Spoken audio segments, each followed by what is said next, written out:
paz do Senhor a todos. Nós estamos aqui para mais uma aula do curso de líderes da Universidade da Vida. E hoje vamos estudar sobre a vida devocional do obreiro. Deus abençoe esse estudo de vocês. Vamos lá. A meta de um obreiro. Paulo, escrevendo a Timóteo, fala: despertes o dom de Deus que existe em ti pela imposição das minhas mãos. Porque Deus não nos deu espírito de temor, mas de fortaleza, de amor e de moderação. Portanto, não te envergonhes do testemunho de nosso Senhor. 2 Timóteo 1, 6, 8. Procura, então, apresentar-te a Deus aprovado, como obreiro que não tem do que se envergonhar, mas que maneja bem a palavra da verdade. 2 Timóteo 2,15. Costumamos ver o obreiro, seja pastor, líder ou aquele que coopera na obra do Senhor, como alguém do qual se espera que ministre aos outros. Porém, este obreiro deve, em primeiro lugar e antes de mais nada, ser ministrado por Deus. A vida devocional particular do ministro, o tempo gasto com Deus, determinará a verdadeira altura e profundidade de seu ministério. Meta admirável para o líder é receber identificação semelhante à de Pedro em Atos 4,13. As multidões maravilhavam-se da ousadia desses homens indoutos e sem cultura, pois tinham conhecimento de que eles haviam estado com Jesus. Estes líderes espirituais tinham passado tempo com Deus e o demonstravam. A meta de um líder, de um obreiro, é, antes de mais nada, ter comunhão com Deus.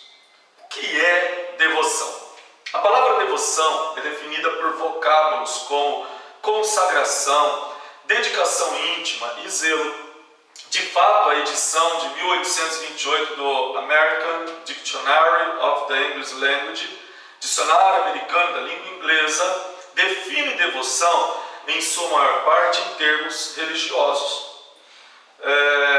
Webster descreve a palavra devoção como uma atenção solene ao Ser Supremo na adoração, uma rendição do coração e das afeições a Deus, com reverência, com fé, com piedade, nos deveres religiosos, particularmente na oração e na meditação. Para todo crente, servo de Deus e particularmente para o pastor, devoção significa concentração diária nas Escrituras e na oração. Uma vida devocional disciplinada é assunto inteiramente pessoal e não ousamos renegá-lo a uma exigência profissional rotineira. Antes de sermos líderes, somos filhos de Deus, individualmente responsáveis e necessitados do alimento espiritual diário. Como líderes, logo percebemos que alimentar o rebanho de Deus requer, primeiro, que sejamos estudantes diligentes da palavra de Deus. Mesmo assim, uma das maiores armadilhas para o obreiro cristão é permitir que o período dedicado ao estudo pessoal substitua o período devocional particular. Fazê-lo pode ser comparado a passar a semana inteira preparando um banquete para hóspedes convidados sem ter tempo de se sentar para comer. Entenderam? Aonde está aí o perigo para o obreiro, para o pastor, para o ministro? Esse exemplo, ele é maravilhoso. Ele nos dá um entendimento muito claro. Imagine a dona de casa preparando um banquete para os convidados. Ela passa a semana inteira separando os ingredientes, preparando, e quando chega no dia daquele banquete, todos os convidados vão se alimentar e vão dizer: que gostoso, que maravilha, mas ela mesma não teve tempo de sentar e de experimentar aquele banquete maravilhoso que ela fez. Aí está o detalhe, muitas nós estamos tão dedicados a estudar, a preparar os sermões, a trabalhar como ministros na obra de Deus, e somente Deus sabe o quanto cada pastor, cada ministro dedicado trabalha para a obra de Deus. Mas de repente não temos o tempo, ou não damos o tempo necessário para Deus. E é aqui que entra a vida devocional do obreiro. E como essa vida devocional deve proceder? A cada dia.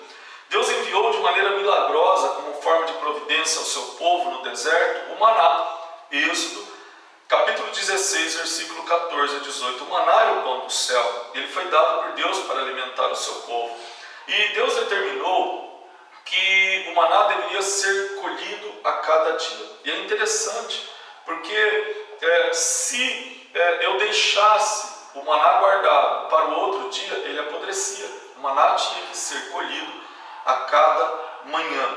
E Deus, nisso também, está nos ensinando que da mesma maneira, este pão, este maná espiritual, da presença de Deus, da comunhão com Deus, da devoção com Deus, eu preciso de buscar a cada dia. Eu não vou conseguir buscar a minha devoção a Deus hoje para amanhã. A cada dia eu preciso de estar na presença de Deus. Devoções pastorais. Salmo 42 mostra o anseio do coração do líder espiritualmente apaixonado. Embora desejando servir, o líder percebe que o serviço não é possível antes de ele mesmo se encontrar com aquele que lhe alimenta. Lembram do Salmo 42, versículo 1 e 2? Como o servo brama pelas correntes das águas, assim suspira minha alma por ti, ó Deus. A minha alma tem sede de Deus, o Deus vivo. Quando entrarei e me apresentarei ante a face de Deus? O Salmo 42 mostra o anelo de um servo sedento pela água e ilustra a intensidade com o qual o servo de Deus deve buscar a Deus. O Cântico das Escrituras, que intitulamos Salmo 42, acredita aos filhos de Coré a autoria. Eles eram sacerdotes da tribo de Levi, que tinham cargo na obra do ministério e eram guardas dos umbrais do tabernáculo. Os seus pais haviam sido capitães do arraial do Senhor e guardadores da entrada. 1 Crônicas 3,19. Como os pastores dos dias de hoje, esses sacerdotes eram particularmente vulneráveis a ficar sobrecarregados pelas tarefas e obrigações diárias. Afinal de contas, eram os responsáveis pela verificação das portas da igreja para que estivessem abertas.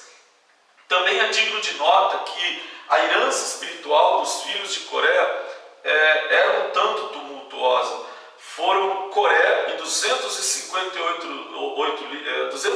outros líderes que se rebelaram contra Moisés em número 16, convencidos de que ele tinha sido bem sucedido na liderança da congregação, decidiram fazer valer os seus direitos. Moisés, para não ser coagido, sentiu que os coraitas haviam ido longe demais. Em algum ponto, entre a rotina do seu serviço diário e a busca rebelde por influência e controle, os coraitas tinham se afastado de Deus. Moisés, com sabedoria, sugeriu que era o Senhor quem deveria mostrar aquele que verdadeiramente estava perto dele. A ira do Senhor foi desencadeada contra os coraitas e a terra abriu a boca para tragá-los juntamente com todas as suas possessões. Agora imagine essa herança em sua árvore genealógica e você começará a compreender a perspectiva singular dos filhos de Coré. O Salmo 42 reflete a frustração e a avidez resultantes de andar a certa distância do próprio Deus que esperavam de servir. Os descendentes de Coré anelavam ter uma proximidade mais estreita com Deus, algo que por um bom tempo não estavam tendo. Entenderam? O Salmo 42, ele é lindo, ele é tremendo, e ele traz dentro de si toda essa expectativa dos filhos de Coré, né, quando escreve, todo esse anseio que eles tinham de estar na presença de Deus, tanto pela necessidade, em virtude do seu trabalho, também em decorrência da herança que vinha ou que pesava sobre eles, né? Em virtude de seus antepassados terem sido aqueles que haviam se rebelado contra Moisés.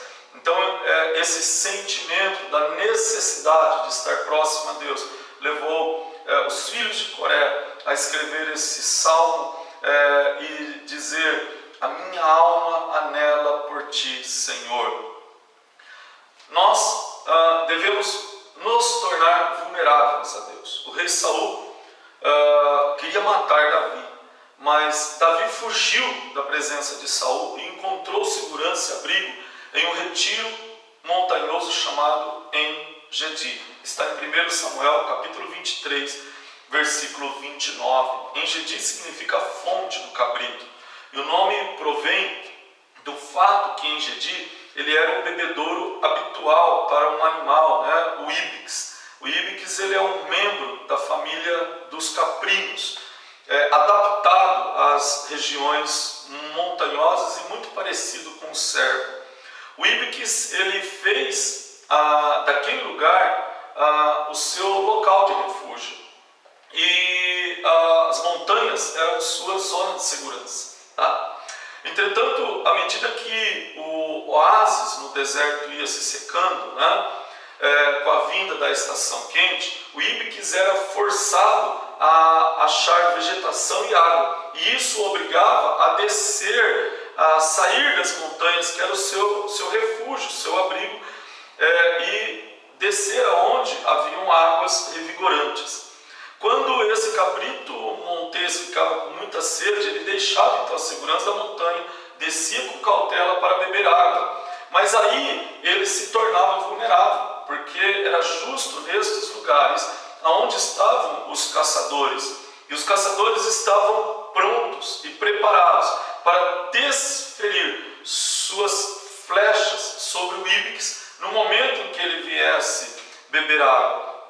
Então, aí entra uma situação interessante. O íbex sabia que iria arriscar sua vida, mas ele precisava beber a água que também lhe daria a vida.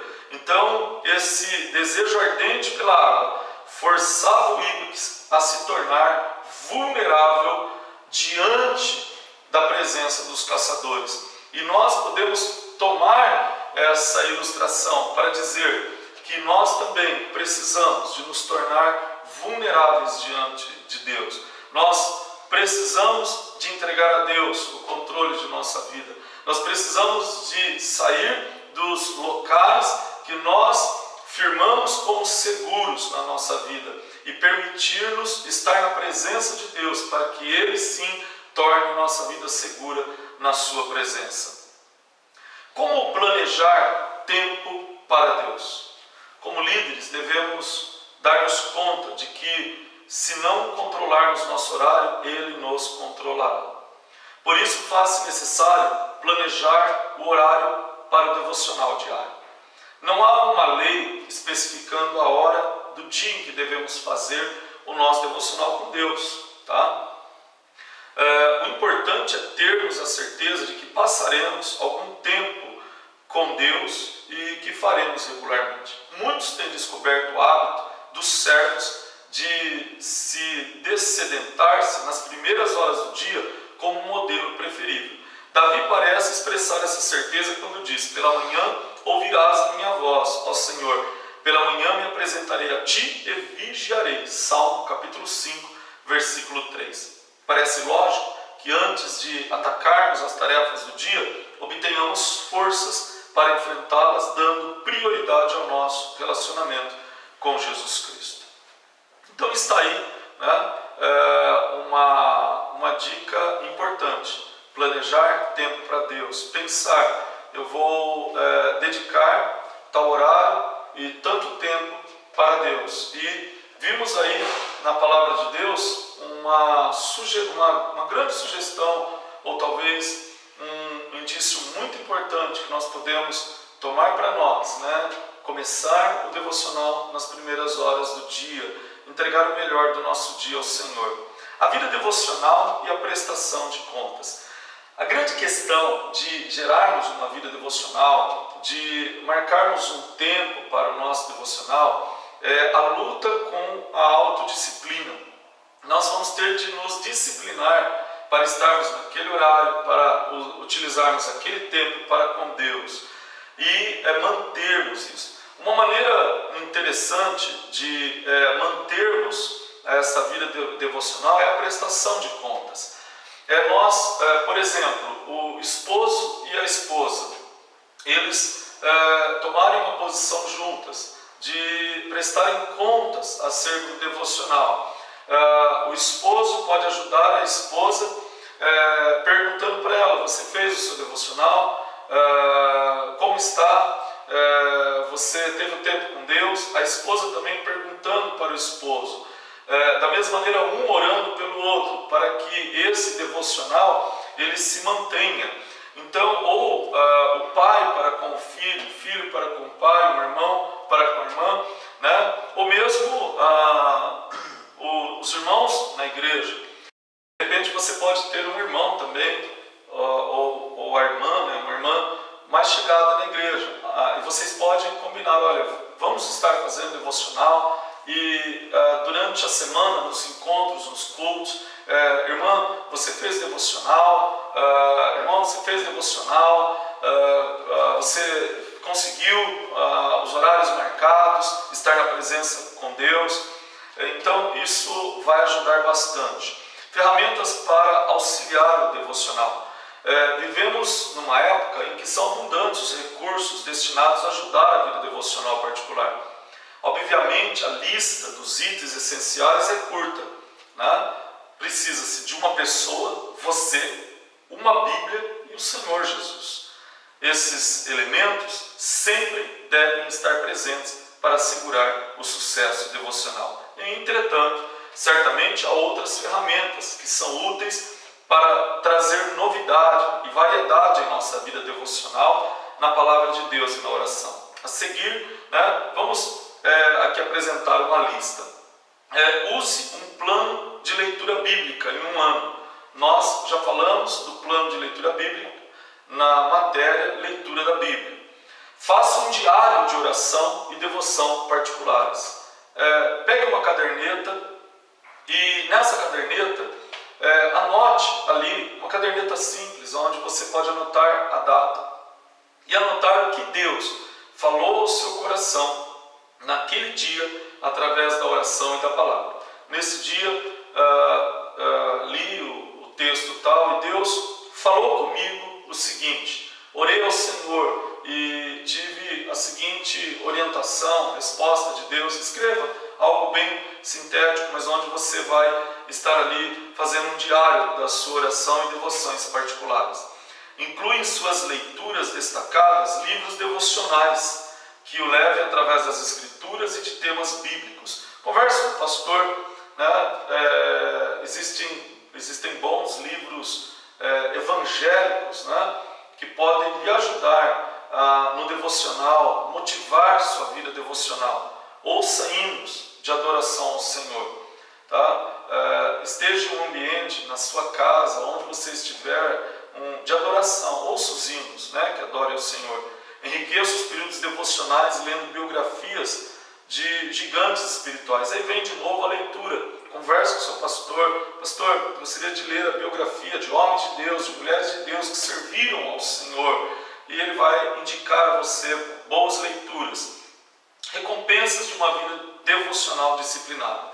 Líderes são expostos além do quinhão da experiência humana.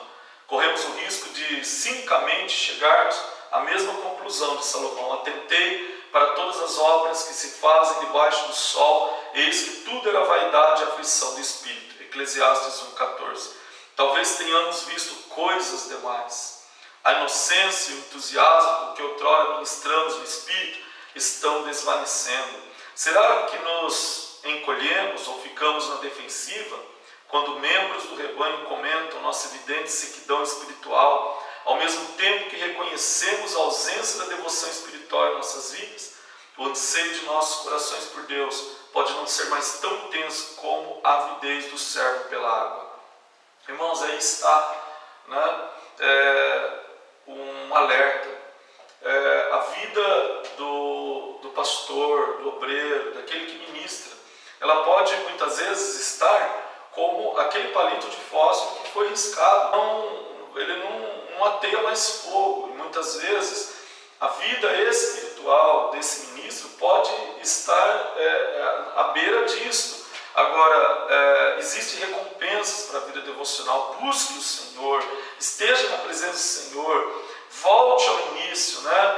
Isaías 43, 18, 19, não vos lembrei das coisas passadas, nem considereis as antigas, eis que farei uma coisa nova, e agora sairá a luz, porventura não a sabereis. Existe promessa de Deus, né? De renovo, de recompensa a essa vida de consagração a Deus, né? O que semeia pouco, pouco também ceifará, e o que semeia abundância, em abundância também ceifará. Olhe, querido irmão, querida irmã, vá para a vida devocional, comece hoje, né? Está o cansaço, o desgaste, o dia a dia, né? Deixe de lado, peça renovo ao Senhor. Os que esperam no Senhor renovarão as suas forças, né? Busque esse tempo de devoção, que a sua vida devocional, como obreiro, como servo, serva de Deus, seja uma bênção em nome de Jesus. É o que nós desejamos no encerramento desta matéria. Que Deus abençoe.